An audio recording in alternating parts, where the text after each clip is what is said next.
I can officially say it. I have officially been making YouTube videos for 1 year. This video might be very long, and if you're ready for it, please buckle up, but I promise it will be worth it. Thank you.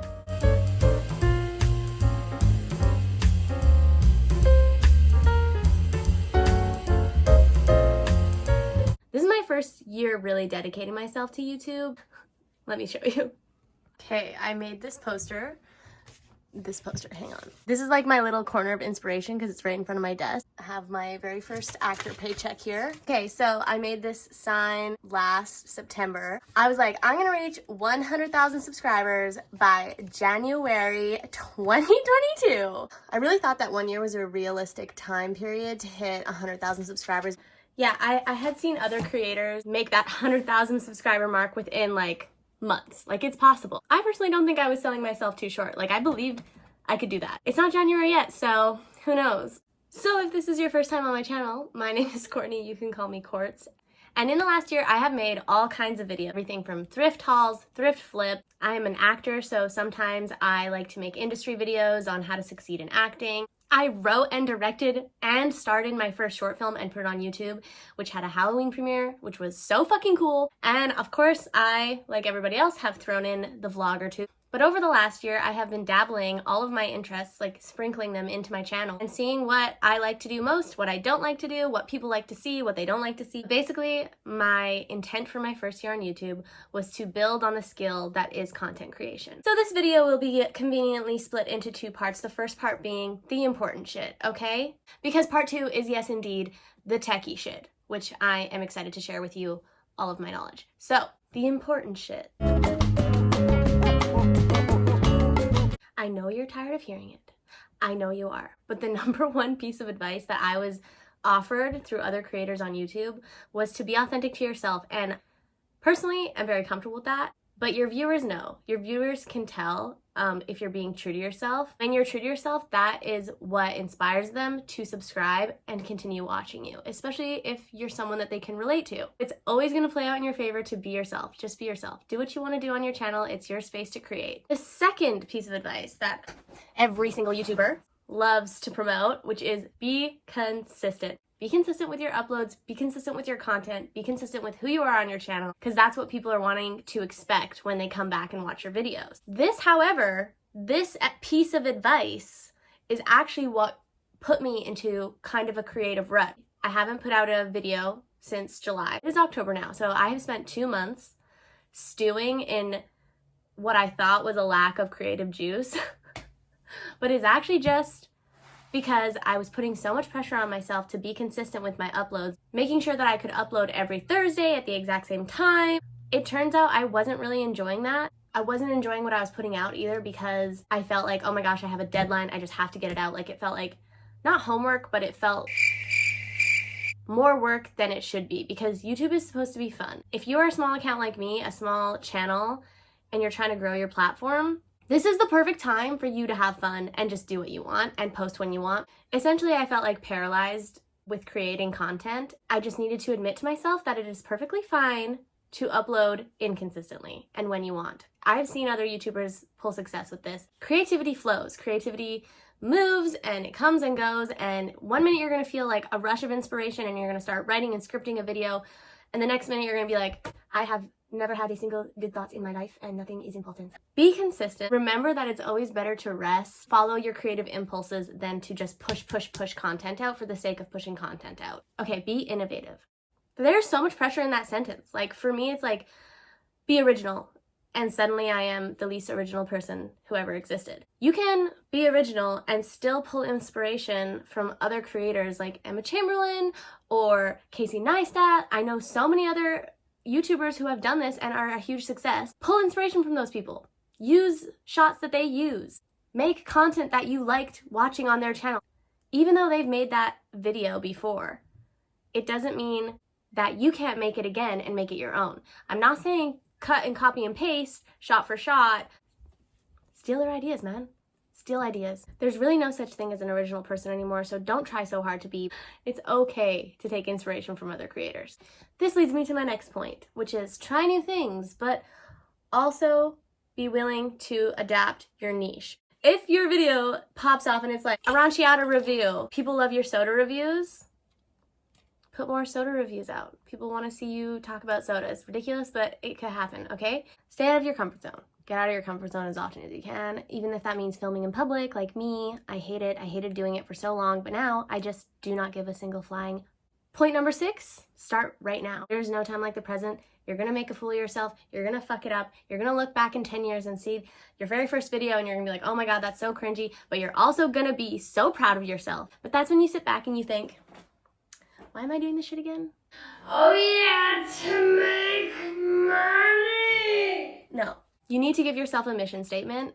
You need to give yourself reminders of why you like to do it. But for me, my why is I wanted a space that I could take my creativity into my own hands. As an actor, I just feel like there's so many opportunities that I come across that I have no control over. Maybe I'm a bit of a control freak, I don't know, but I really just wanted to be like, I want to do my shit. I want to do my shit and I want a place to put it out. Part 2, the techie shit.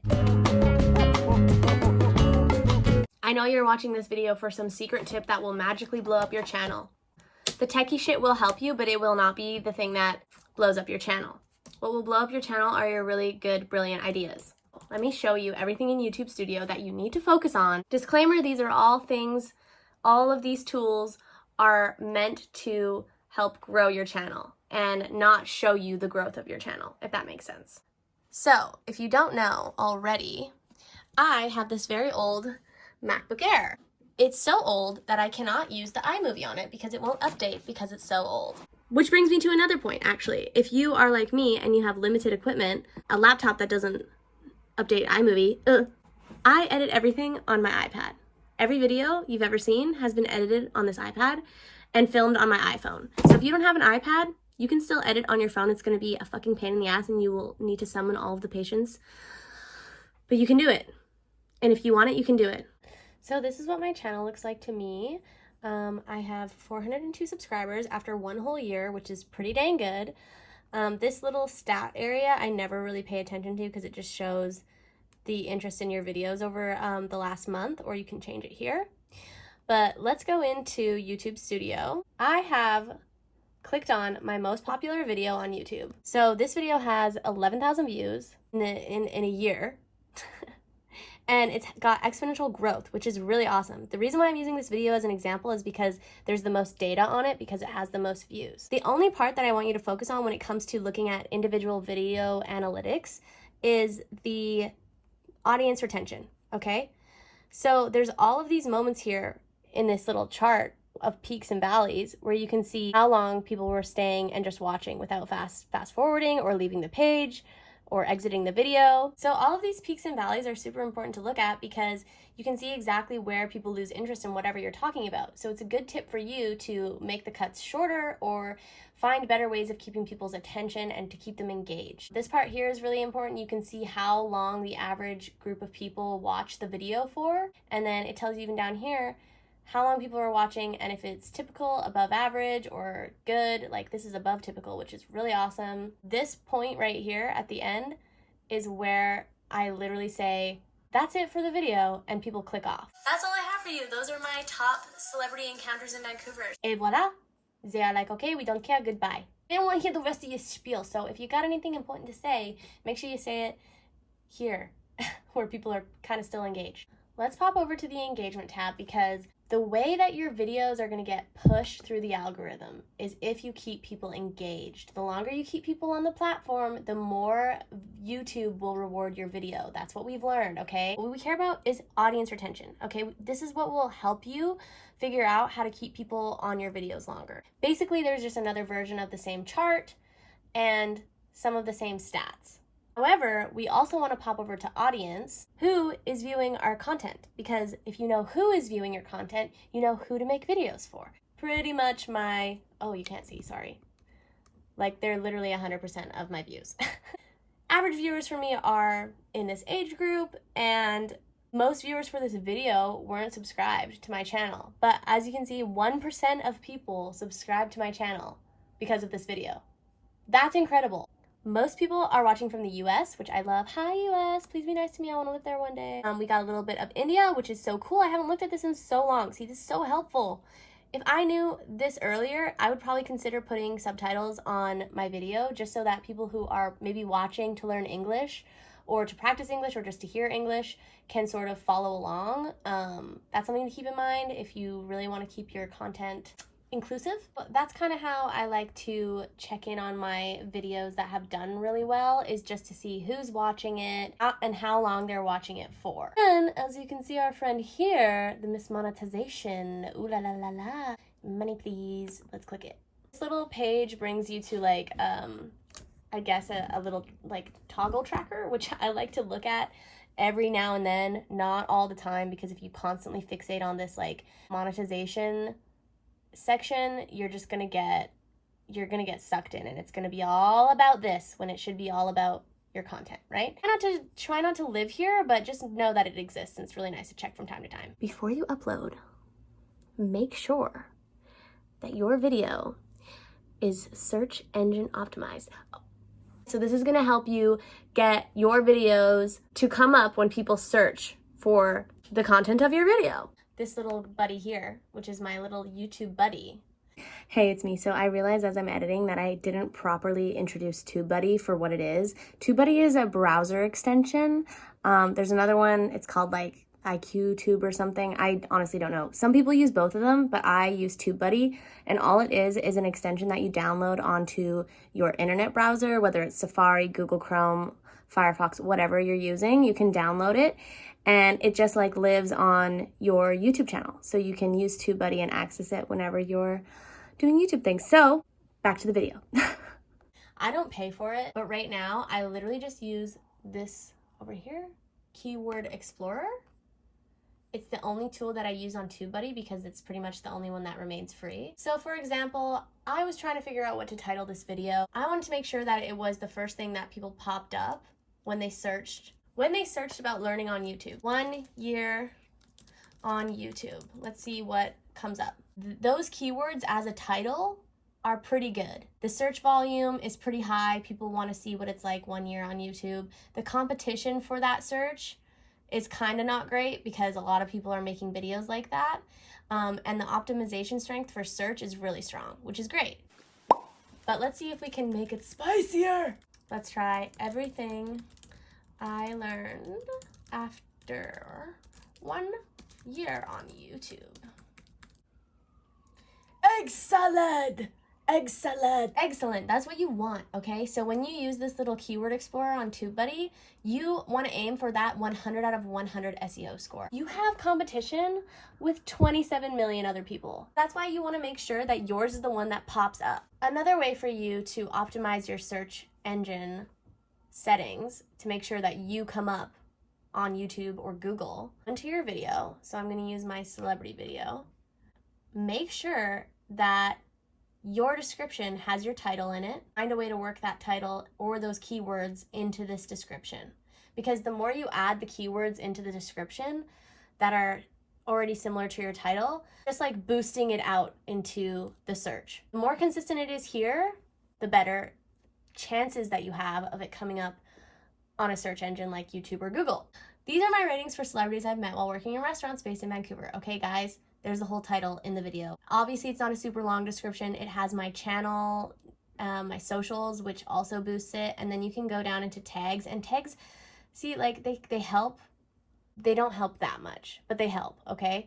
And I noticed that they help with search engine the most. So like these little green toggles are showing me that they're coming up higher in the search engine because more and more people are searching this topic with these words, working in restaurants, rating celebrities, me, and just rating things. Really beneficial to add tags, and if you want to go the extra mile and copy your tags, people say this works, people say it's useless, but I find that it helps boost my SEO, so I add it. So I'm going to save that to the video. Let's go to the video because this is where you can see your search engine, where you see your search engine rating. It loads up here because it's a part of TubeBuddy. The SEO score is only 85 on this video, which could be way better. And if anybody has any more SEO tips, let me know. But I found that making my title similar to my description and sharing a lot of the same keywords in my tags in my description, making sure there's just lots of that, even putting a pinned comment that has those keywords in it can boost your video. Now let's see where it comes up. I'm on the first page, you guys. I'm on the first page of YouTube. because of my SEO and also because my video's doing really well. I'm on the first page. Okay, then the last thing, I don't actually know if I put any on this video. So like here, these are end cards, okay? I'll show you where you can add them. You can click on them and you can change them and you can move them around. So you go back into the video details and you come here, end screen. You can literally move them around. So the video element you choose, which can be the video that YouTube thinks will be best for whoever's watching it. I think this is a really great place to sit. Like if you don't know, like if you don't know where to begin, this is great. Put best for viewer because that video will be for whoever's watching and they're more likely to click to your channel, right? But if you really want to promote something, so say you put out a video and you're like, that video is not doing very well, I want it to get engagement, or that video is boosting my business, so I want people to click on it. You can go edit and say I want people to watch my short film. So I'm gonna scroll down and I'm gonna go Screamer Queen. Bam, save. Et voila! End cards are fun. If people make it that far, they might catch it. People aren't staying this far in the video to really click it, but there might be someone who does, and they might see that video that you really want them to see, or they might see a video that catches their eye and click to your channel. So these are really helpful tools for me. I always try to make sure that I have them on the ends of my videos. If you guys need more help with the techie stuff, I know I'm not the best to give it to you. So please consider looking in the description. There's a list of creators that I follow, I subscribe to, who give out weekly YouTube tips, and they update YouTube tips all the time because YouTube is always changing and so are the analytics and the algorithm, mama algorithm. Check them out if you really need some help on that front. I hope that some of this was a really good place for you to start. That is everything I could possibly cram into a video that I have learned in the last year on YouTube. Be sure to like and subscribe to my channel because I have a lot of fun content coming towards you. I do. If you like this video and you want to see more videos like this in the future, let me know. If you guys want to see how I edit everything on my iPad, I would be happy to walk you through that and show you, because I know lots of people out there like me have limited supplies, and I would love to show you how I make it all happen. Thank you so much for watching. Thank you for tuning in. Thank you for subscribing. Check out my TikTok. I'm having fun on there these days. Bye!